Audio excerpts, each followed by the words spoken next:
In 1854, one baby killed 616 people with its poop. Hi, and welcome to Party Jorts. You clicked on this video because it said poop, and that means you're either a 12-year-old boy or you're like me and you're mentally a 12-year-old boy. Before we talk about the baby with the high KD ratio, we need to talk about its weapon of choice. Human fecal matter is super dangerous. I actually can't really stress that enough. If it's not disposed of properly, then you have all kinds of problems. I can hear you saying it now, Party Jorts, well, that's fine, it's not a big deal. I have a toilet, it all works fine. Well, what happens if your toilet doesn't work or you don't have one? Oh, I'll just dig a hole and I'll poop in that, like they teach you in the Boy Scouts. Well, let me tell you something. Each one of you disgusting people creates 77 pounds of poop and 132 gallons of urine every single year. There are not enough holes in the ground for you to poop in all of them and for it to all hold together. And besides, you poop in a hole, he poops in a hole, he poops in a hole, and your buddy Jeff is just too drunk or too tired to dig a hole and he just poops wherever he wants to. And the next guy comes along, it's like, oh, I guess we're not doing holes anymore. And he poops right next to Jeff. And the next thing you know, everybody's just pooping wherever they want. And it's a thing called open defecation, which is a real problem that we have in the real world to this day. And when you have open defecation, poop gets everywhere and you can't stop it. It gets on your shoes, which means it gets on your hands, it gets on your doorknobs, gets on your cooking utensils, gets in your food, and you eat it. And no matter what the crunchy moms tell you, ingesting poop is not good for you. No, I am not talking about a fecal microbiome transplant, which is a real thing that is done by real doctors in real hospitals under real controlled conditions. No, we're talking about a poop meatloaf that Mama Bear slices up and feeds to her children because they think that it makes their gut health better. It doesn't. I want to throw up every single time I have to read that portion of the script. And in addition to poop meatloaf, there's a subsection of the supplement industry that packages your poop in pill form and you can just take it. Again, not the sanitized doctor version, just somebody takes a crap, they scoop it up, put it in a pill, and you can ingest it for weight loss, which I guess is true. You will lose weight if you do that because you're crapping your brains out. God, why are you people so gross? Just in case you're on the fence about this and are thinking about slicing up a nice poop meatloaf for your family or taking poop pills for your weight loss, let me just bring up my notes and tell you exactly what is in poop. 1 gram, these are my notes. I have made a note so I get it exactly right. 1 gram of human fecal matter can contain 10 million viruses, 1 million bacteria, 1,000 parasite cysts, and 100 worm eggs. And if you live in an area with no sanitation, you consume up to 10 grams of fecal matter every day. It is several orders of magnitude worse if you live in an area that practices open defecation. Governments and NGOs around the world are spending millions of dollars trying to teach people, hey, let's not poop just on the side of the road. In places without proper sanitation, the primary means of fecal transfer are hands and flies. I've ranted about hands, and besides, it should be pretty obvious, but for flies, well, they love 2 things more than anything in this world: poop and your food. You see, they land in poop, and they cover their little leggies all with your poop, all with your fecal matter, get all worked in there, and then they go and they fly up and they buzz, and they go, ooh, food. And they come down and they land on your food and they start cleaning themselves off because they want to get your food all over them and they got to get that poop off of there. And that's how you get 10 grams of fecal matter in your mouth every single day if you live in a non-sanitized area. Okay, so what? I eat poop. Why does it matter? It might just make you poop yourself to death. Currently, 90% of all diarrhea cases are caused by fecal contamination in water. So next time you get the runs, just remember, you drank poop. Okay, so what, Party Jorts? It's just diarrhea. Drink a Gatorade. Get on with your life. That's fine if you have modern infrastructure, but guess what most of the world does not have? You can't be in the jungles of South America and just have Uber Eats deliver you a freaking Pedialyte. That's not how it works. I mean, Jeff Bezos is working on it with the drones, so that may be a thing in the future if the murder drones don't kill us all first. Without access to things that can rehydrate you, you can die from diarrhea really, really easily. You see, diarrhea itself doesn't actually kill you. It dehydrates you rapidly, which causes organ failure. And once one organ fails, it becomes a cascading problem, and all of your organs begin to fail kind of in order. And once that starts happening, there's really no way to stop it unless you're just in a hospital and they can just jab you and save you right then, Grey's Anatomy style. And you know what? This isn't something that just affects people in the quote unquote undeveloped world. It happens here in America too. People who ignore the symptoms, ignore the signs, don't rehydrate, or just can't go to the hospital for whatever reason, which is another major problem that we have here in the States, but that'll be another episode, or 5 or 6. Diarrhea is a real issue, and it especially affects kids. From 1998 to 2008, more children died than every single person who was killed in World War I. That is just kids, not adults, not every single person who died, just children. And if dying from brown hole blowout doesn't deter you from eating poop, let's talk about what else is in poop. Worms! Going back to the notes here, poop can have tapeworm, hookworm, floops, pinworm, Ascaris trichinella. We're gonna stay on the notes here because I wanna get this right in all of its disgusting detail. First up, tapeworm. They can grow up to 30 feet in length inside you. And tapeworms can cause pain, loss of appetite, dizziness, upset stomach, and weight loss. The weight loss from tapeworm is so dramatic that people actually used to use it as a weight loss supplement. They would take little pills that had little tapeworm babies and eggs in them, and they would swallow them and then be like, ooh, I'm all skinny.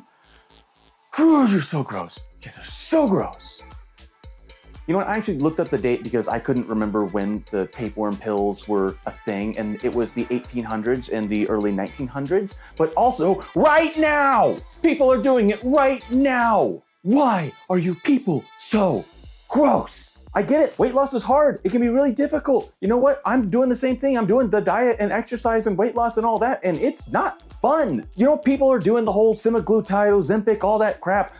Sure, whatever, cheat, but don't take worms. Don't stuff your body full of parasites. That's so gross, that's insane. Especially with tapeworms that are here in America, and those are the things that are being used. That's what's harvested in North America and South America. Those are the tapeworms that are being harvested for this whole weight loss pill. They can kill you. Bringing up notes again here. T. solium tapeworm. Its larva likes to burrow into your skin, your eyes, and your brain. In places where this tapeworm lives, it can be responsible for up to 70% of all epilepsy cases because they have worms in their brains. Dear America, why are you doing this to me? You know what? This is my very first YouTube video, and I might not make it to another one because you're just gonna melt my brain. I don't even have to take tapeworms. I'm just gonna read about people taking tapeworms and my brain's just gonna go and I'm just gonna die. So cool, enjoy your one and only upload about poop and worms and grossness. Okay, back to worms. Next up, hookworms.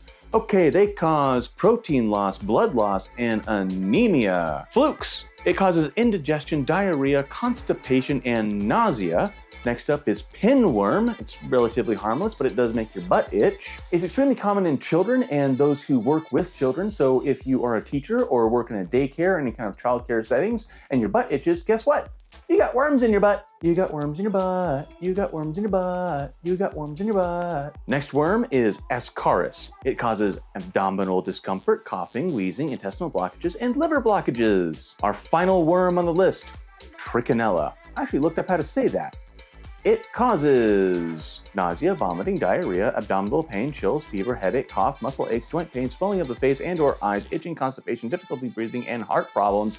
It can and will kill you. And if worms aren't enough, poop carries the diseases of those who excrete it. We're talking hepatitis A, B, and C, rabies, brain fever, giardia, dysentery. All of those things are risks from fecal contamination in your food and water. The biggest killers in that list is cholera and typhus. We'll talk more about typhus in detail at a later date, but now we need to focus on the big bad killer, cholera. Cholera is terrifying because it not only is highly contagious, it can kill you in a matter of hours. The things that we do know about cholera is that it originated in India, possibly as far back as the 5th century BCE. It's possible the first major cholera outbreak happened in 1534 in the Ganges Delta. We're not sure, but something with cholera-like symptoms definitely happened there and killed a bunch of people.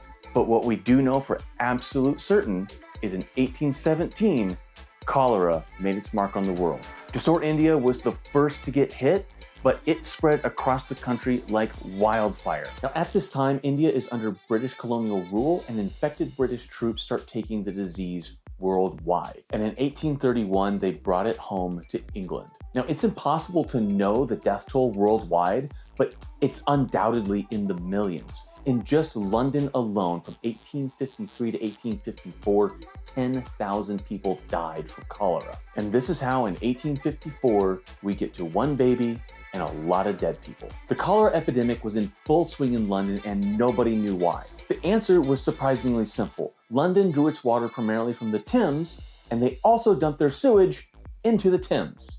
Ironically, the London sewer system was built to reduce disease because until that point, people were just dumping it into their gardens, or they were dumping it into middens and cesspools and would overflow, and it was just horrifically disgusting. So they thought, okay, you know what? The river will just wash the poo all away. That didn't happen. It actually filled full of poo, so much that the Thames was just this brown sludge. Now, we'll talk more about this in a later episode about sewage systems, but just know that the Londoners weren't stupid by having their effluent flow into the river. It was a logical solution for the problem that they had, but it was the wrong solution. Now, one design feature of the London sewage system was that each house dumped into its own cesspit, which then dumped into the sewage system, which then, of course, dumped into the Thames, which was causing our problems. Londoners got their water from pumps, most of which drew their water from the contaminated Thames. Now, I say most pumps because there were some pumps that drew from groundwater, and one of these was the Broad Street pump. Next to the Broad Street pump, there was a house, and in that house, there was a new mom, a baby, and a poorly constructed cesspit. Now, I don't know if you know this or not, but babies poop a lot. Now, the new mom was doing what she was supposed to do. She was throwing the diapers into the cesspit. But what that mother did not know was there was a giant crack in the cesspit, and all the excrement was leaking out into the groundwater that fed the Broad Street pump. Now, unfortunately, the baby had cholera, and over 1,000 people were infected from drinking from the pump, and 616 of those people died. We haven't had a major cholera outbreak since the 1800s, but cholera still affects people today, and it especially affects children. In fact, so many kids die from cholera and typhus each year that you could take a 747, fill it with children, fly it up in the air, crash it into the side of a mountain, killing every single one of them, repeat that process every single day of the year, and you would not kill as many children as cholera and typhus do every single year. And this is 100% due to lack of sanitation and clean water.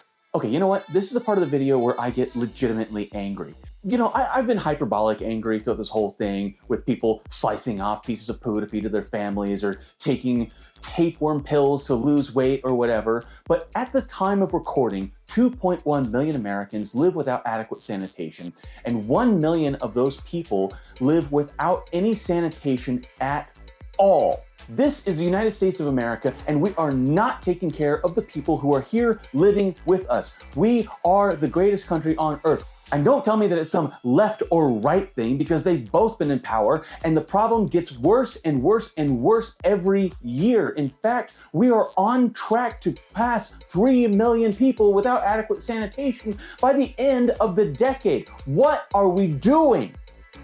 When I first started this channel, I wanted to look at apocalypses and see how we would deal with them. And I wanted to go back and look at history and say, hey, how did these people deal with essentially an apocalypse of their own? But the more I look at it, the more I realize that apocalypses really aren't big and flashy. They're slow and they're steady, and they creep up without us noticing. The sanitation crisis in America is an apocalypse that's happening right under our feet, sometimes quite literally. And by taking a look at the past, we can look at our future, and we can use these already proven solutions to solve the problems that we have. All right, party people, I know this was a really long video. It had a lot of weird tangents and rabbit holes. I know it was kind of gross, kind of disgusting, but hopefully you learned something. Be sure to like, comment, and subscribe, and stick around, because I will see you at the end of the world. Everybody say hello to Fish to Fur. Yeah.